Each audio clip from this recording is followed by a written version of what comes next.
right, Saabers.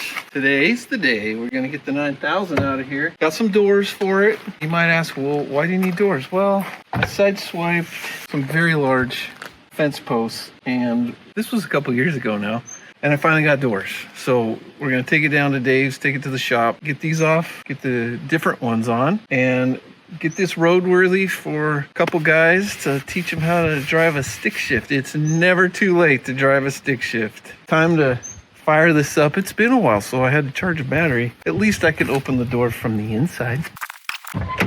Let's see if this thing starts. I know it will. It's a 9000. All right, now it's time to get it on the dolly.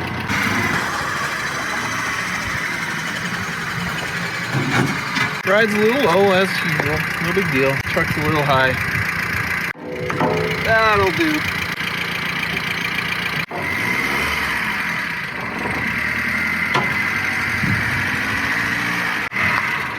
All right, it's on there. It's time to get it strapped down and ready to go. Let's see if we make it in one piece.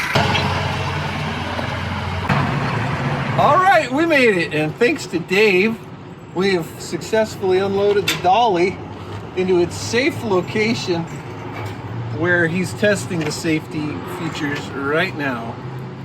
The 9000 is in its home for the moment. We're gonna get the doors off, put the doors on, go through some tests and make sure it's roadworthy. And the fellas that are gonna start learning how to shift get to do it in a 9000.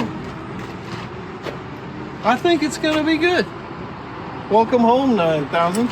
Today's the day we put some doors on the Saab 9000. It worked. Fiddling with that back door panel is probably the toughest thing because you don't want to break anything.